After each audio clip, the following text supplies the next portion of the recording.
Good morning. Hi, I'm Kristin Omdahl and welcome back to Yarn on the Beach. This is episode 99 and we're here in Southwest Florida, Bonita Springs, Bonita Beach. This is the Gulf of Mexico behind me and we're waiting on the sun to rise over the buildings and the trees to the east. Good morning everyone and thanks for joining me. It is pretty mild down here this morning. It's not very much wind, pretty mild temperatures, and we've got some baby rolling waves that are making some beautiful crashing noises. So I'm happy for all of you who can join me and enjoy this beautiful view and the beautiful sounds of the waves with me this morning. I'm going to do something a little bit different this morning. I'm going to attempt to design something live without having any practice on it before. I have a thought in my head, and so however it turns out, it will show you a real behind-the-scenes view of the design process. If it works out, yay, lucky me, and if it doesn't work out, then it will show you that it's okay to make mistakes when you're designing something. For those of you who joined me yesterday, you saw some dolphin action at the end of Yarn on the Beach, episode 97. And as soon as we said goodbye and I turned the cameras off, the dolphin came back. And so I turned the camera back on, and I hope many of you, if not all of you, got a chance to see the spectacular show that I witnessed yesterday. Apparently, when the dolphin are coming at shore and going crazy, it's because they're fishing or hunting for lunch. And I happened to catch on camera yesterday that dolphin come back, and he was fishing for a Jack Crevalle fish, which is about this big.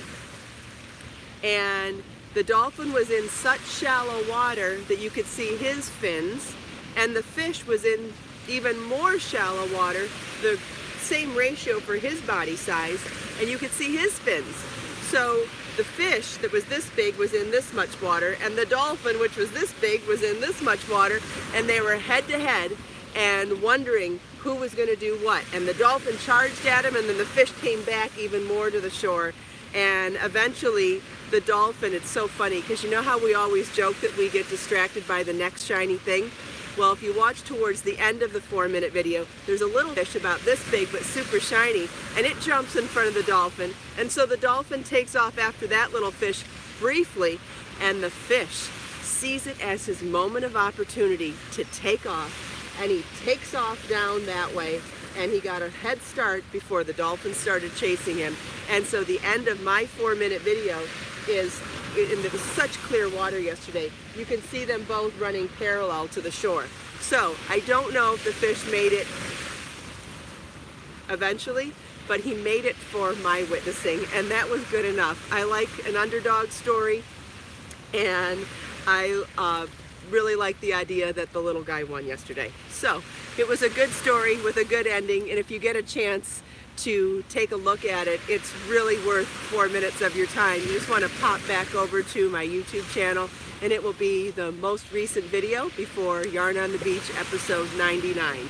Speaking of which, 99 episodes today. I cannot believe it. How exciting is this? We've been together enjoying nature, sunrise, and talking about crafts for 99 episodes. Wow. I'm so excited, so happy. I enjoy doing this so much. I enjoy how much we've gotten connected and how much more community we've created through the podcast and then the group that we have after the podcast. It's just so special to me, and I just thank you all. I'm really excited to celebrate it with you all tomorrow. For anybody that can join me, great. If you can't, we're going to keep going, so it doesn't matter if you miss the actual number 100. It doesn't matter which numbers you show up to. I'm just happy to have all of you here, so thank you. 2 teas this morning. I started my morning with a peppermint herbal tea, and I added sliced ginger and fresh lime juice, and it was delicious. And then now this tea is the same tea I had yesterday. This is Japanese matcha green tea with a little bit of green cardamom pods, a little sprinkle of cinnamon, and some chopped fresh ginger. Nice and spicy and waking up. Thanks, Karen. I'm glad you liked the action film yesterday. Good morning, everyone. Thank you all for joining me. If you are crafting on something this morning, I would love to see what you're working on. I'm going to do something a little bit crazy. Crazy by my standards. Don't know if that's really crazy. I am going to design on the fly this morning. I have been talking about designing something for these hoop earrings for how long now? Months. And I decided that it's time to just try it. And I seem to be so busy when I get back to work from Yarn on the Beach that I never get around to it. So this morning I'm going to make my first attempt live on camera. If it works, great. We'll have a mini tutorial before the full tutorial. And if it doesn't work, that's okay too, because I really like sharing with you that it's okay to make mistakes, whether you're designing or making someone else's pattern. It doesn't matter. The creative process and the learning process specifically is about learning from your mistakes. So, having said that, we're going to get started, and whatever happens is okay. So I'm taking my hoop earring, but you could do this on any hoop earring, I think, and I'm going to apply the concept of a pie-shaped shawl. So first I'm going to tie my yarn to my crochet hook. And you all know I like to tie a square knot. If you prefer a slip knot, you go right ahead. There's no wrong way to tie your yarn to your crochet hook. And I'm going to start with a slip knot right onto my hoop.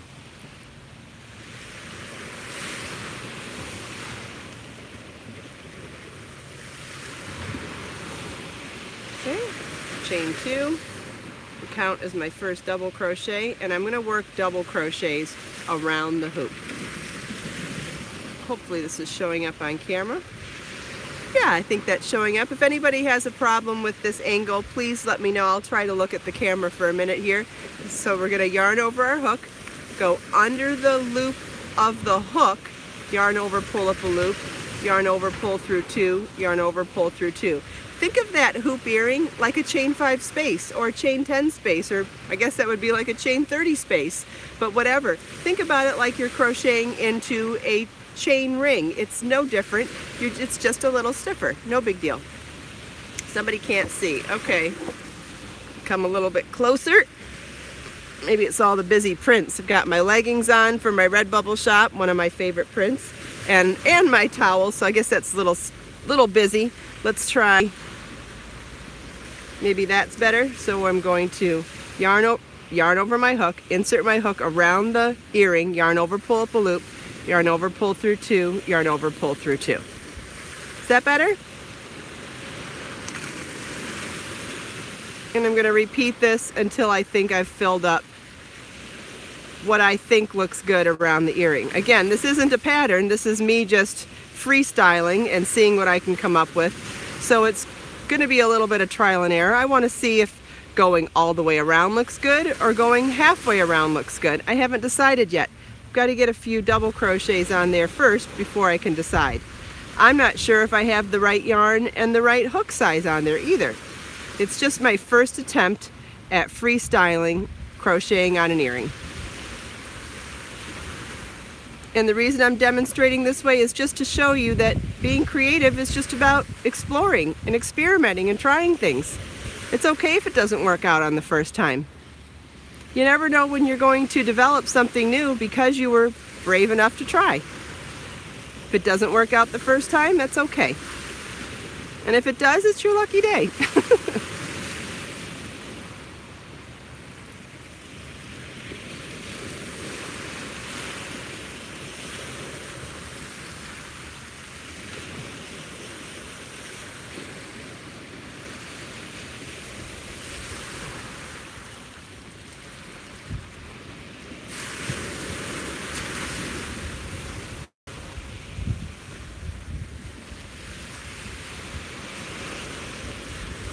This is going to sound crazy maybe, but I kind of like this just as a row of double crochet on here. I'll show you when I finish this row. I think you could end this at any row and it would be pretty as a totally different look.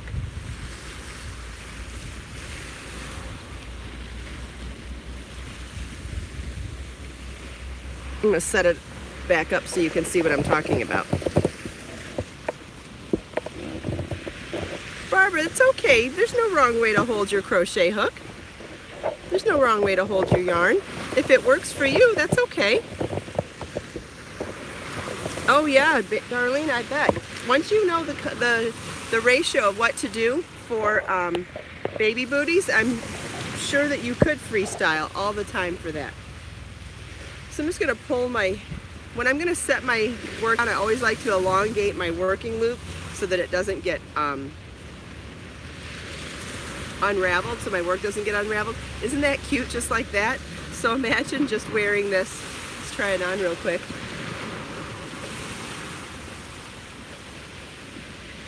Look at, even if you just did halfway around the circle in just one row of double crochet, I actually think that's cute all on its own, but we're going to go further. All right, and I'm going to leave the camera up now so that I showed you the initial demo. If I do something else demo-ish, I will put the camera back down, but I want to be able to see what's going on and be able to talk too. Now, I think it helps to have the earring closed too. It had a little more stability. Yeah, beads would be beautiful on the last row, absolutely.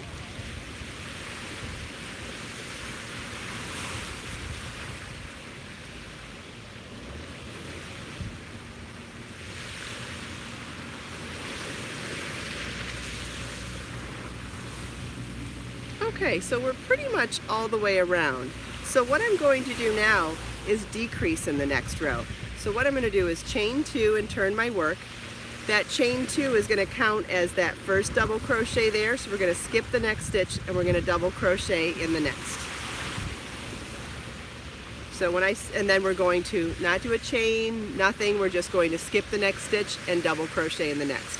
So we're decreasing in every other stitch in the respect that we're just skipping every other stitch on this row. I don't want the bulk of decreases, and I don't mind the holes from the skip stitches. So I'm going to do a few here and then I'll show you what it looks like again.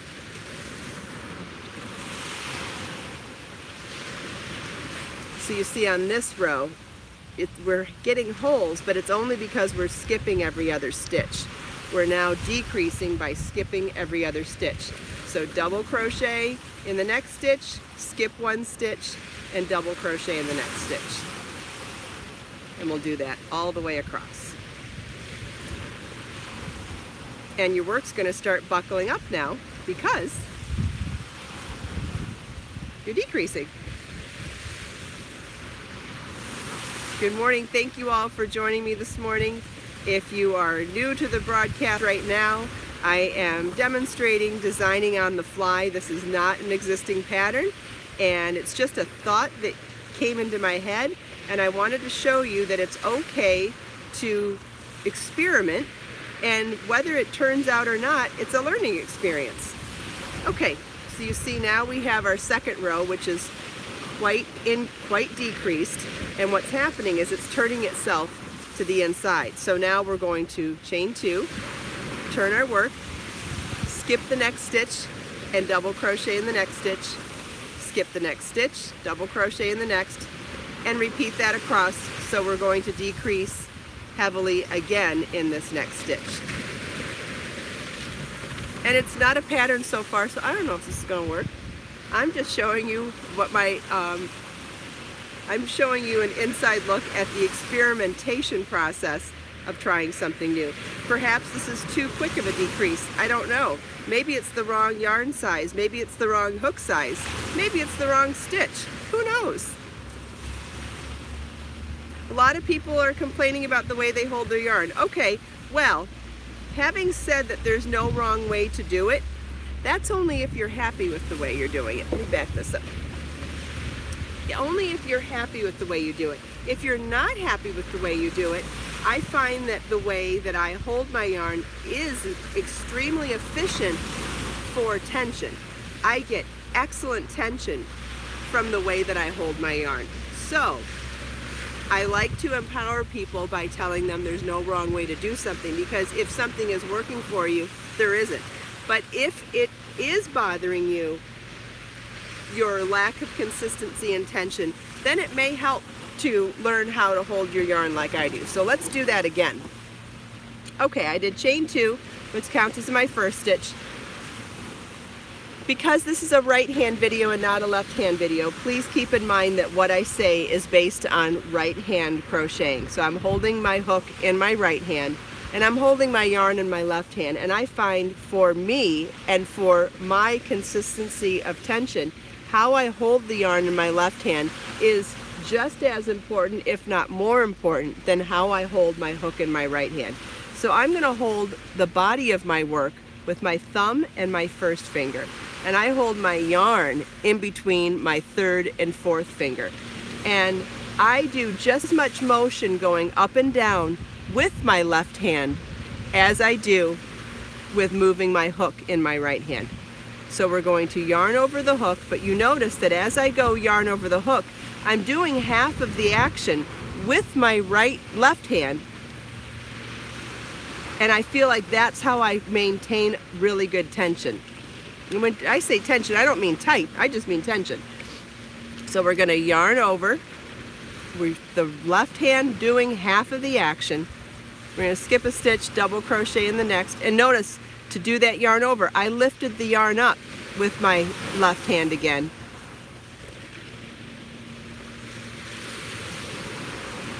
I do half of the yarn over action with the movement of these two fingers and half the action of moving the hook.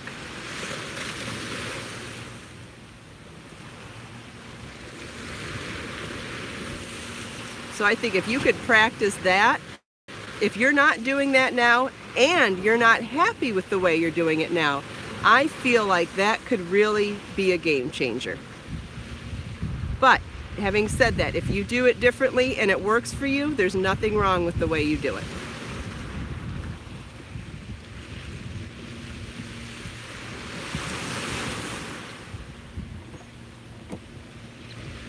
So does anybody have any questions about that?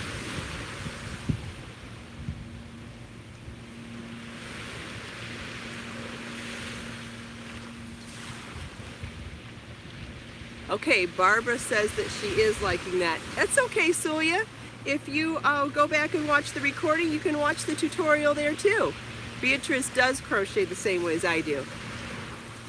Yes, Grace, I can absolutely do a separate video for that. No problem. Wow, I see a lot of people are getting some use out of that. Okay, I will definitely do a special video just for that. Okay, so the earring is a bust, but I think you'll, oh, no, it might not be a bust yet. Hold on. I'm going to cut the yarn the good old classy way of just breaking it with my fingers. Okay, so I fastened off. Yes, your hands must be very relaxed too, absolutely. Okay, so I finished my earring. It's way too ruffly, way too ruffly. And the only thing I can think of to still do is to cinch, like you're cinching the top of a hat. So I'm going to thread my yarn through all of these stitches and see if that helps.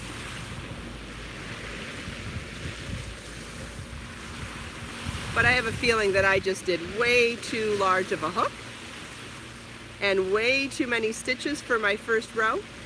So I'm going to leave this one whole so I can count them and correct for the second earring before unraveling this one. So I want to make sure I don't make the same mistakes again.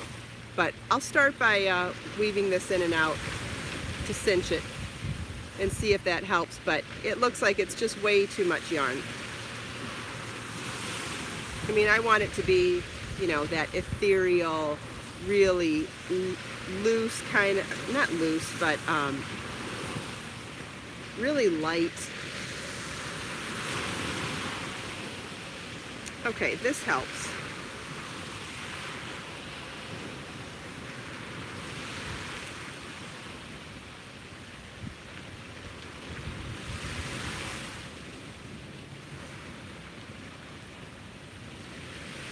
Okay, so you can see cinching it up helped a little bit. but you can also see it's way too loose a gauge. It's way too much yarn. And so unless you wanted a ruffly medallion, this really wouldn't work. It's not the look that I was going from. That's not the look I was going for. But you can see it, once I get it right, I think it will be cute. It's just, yeah, mini dream catchers would be gorgeous. This is just a little too much yarn, so I think I did too many rows, too many stitches in the first row, and therefore as I decreased, I couldn't decrease enough to keep it tight. But if I back up, and you can't tell, it's a gorgeous look. I think wearing crochet hoop earrings would be super cute, even with this casual of an outfit. Today I'm wearing some of my Redbubble leggings. This is one of the pair of leggings from my Redbubble shop. And I'm wearing one of the tank tops from my Amazon shop. This one's really different than the other one that I wear. It has that squared off hemline. So you see it comes to a point, it's flat across the bum, it comes to a point on either side, and then it's flat across the front. And you can see that it has this really fun crisscross. I'm wearing a sports bra underneath it, and the crisscross is actually meant for the back. So I'll show you what the proper front looks like. So the proper front is like a real subtle V, but I think it's fun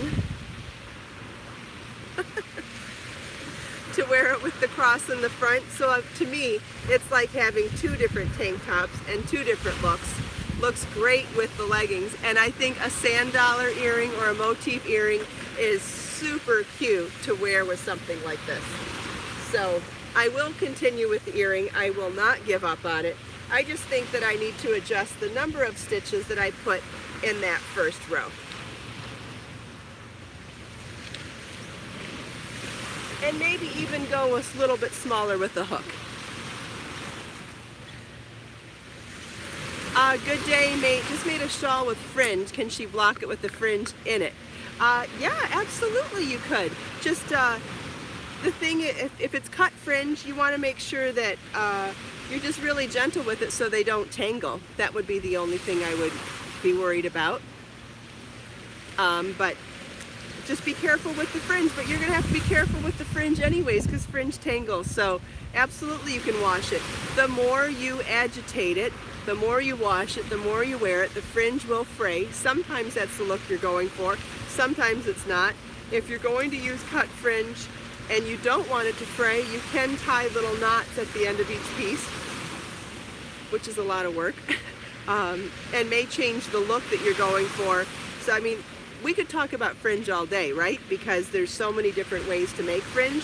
You can do cut fringe, you can do twisted fringe that's cut. You can do twisted fringe that's not cut. You can, which I have videos on both of those techniques here on my YouTube channel.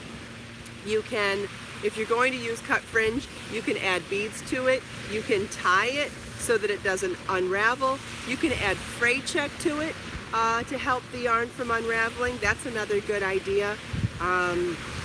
But keeping in mind that once that yarn is cut, the more you wash it, the more you wear it, the more you agitate it at all, it will fray. And again, sometimes that's a beautiful look. I did a fringed bag with Be So Tender yarn, my organic thick and thin cotton that's worsted weight, and the whole point of it was to make it unravel and look wild. There was a bag that Beyonce had in her Instagram feed, and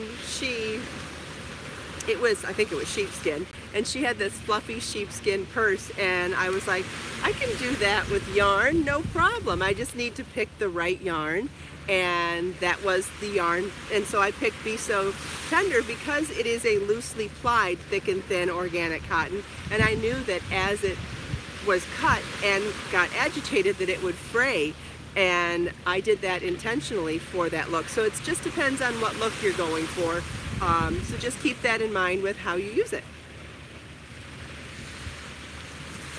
I need to pull that bag out, by the way. I want to use it. It's one of my favorites. You're welcome, my pleasure. Does anybody else have any questions? I love answering questions.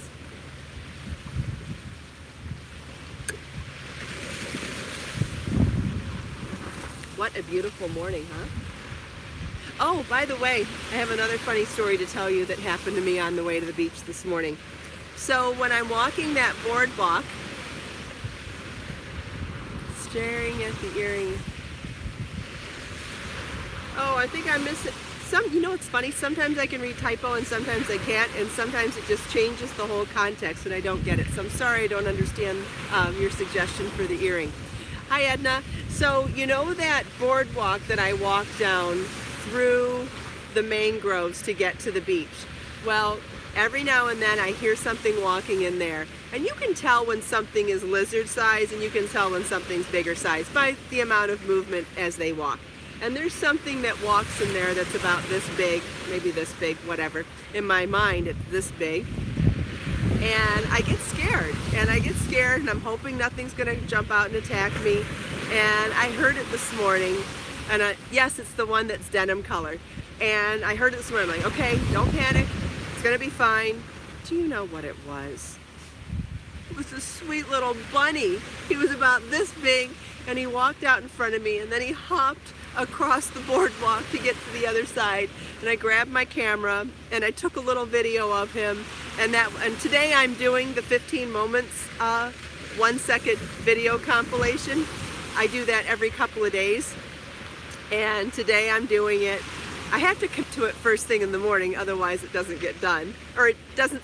I have to commit to it first thing in the morning for it to be real. The whole point of doing that 15 moments compilation video is to take a snapshot of a good portion of my day. I usually stop it around 6, 7 o'clock so that I can edit it and get it posted same day, because I actually shoot, edit, and post all same day. So if you see me in this outfit this morning, that's the outfit you'll see in the video. I think it's the only way to keep it really real, and to make sure that it doesn't look fake is to keep it as real as possible. So I think that's one way that I can do it. So I can't film all the way till bedtime, otherwise it wouldn't get edited or posted. So that's how I'm keeping it real. Anyway, so today I got the bunny on camera. I said good morning to him, because I always say good morning to animals when I see them. I'm a little crazy that way. And I will not be as scared when I hear those noises anymore. Isn't that funny? Your perspective can assume one thing and the reality is something completely different. It's always a good life lesson in moments like that. Yes, he's the real beach bunny. I love it. I've been called a beach bunny many times over the year, but he's the real beach bunny. Good morning from Australia. I love cardamom and ginger in my tea. Good morning from Texas. All right, what else do I have to work on today? I'm trying to think if I got any more of my cardigan done, since I can show you an update on my cardigan. I got a few more motifs done on the cardigan yesterday. So I'll try it on. What time is it here? It's probably somewhere around 8 o'clock in the morning. So there's the front of the cardigan. And you see we're making our way across the back.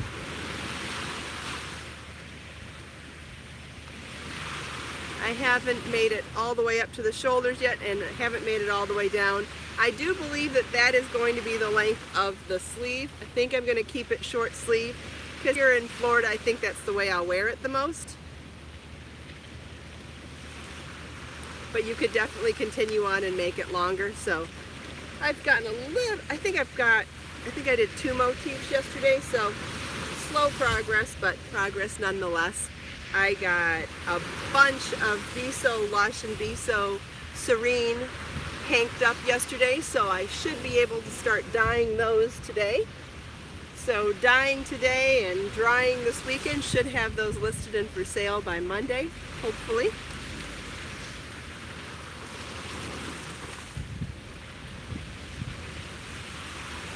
Well, Well, it looks like we're almost out of time. So, let me take a quick look to show you the beach. It's real quiet here this morning. Very few people walking to the south of us. And then we'll come back over here. Dolly the Wonder Wagon. And then there's the beach to the north. And you see very, very few people down here today. Really quiet so far.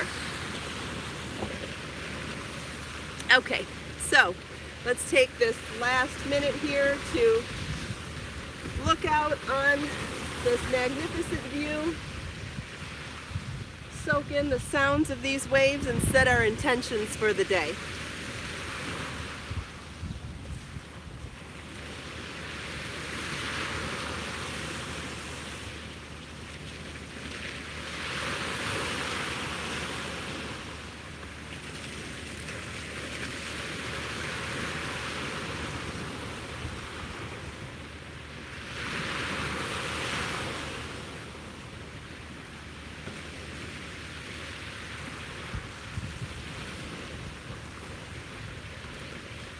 Thank you all so much for taking time out of your busy day to spend some time with me here on the beach.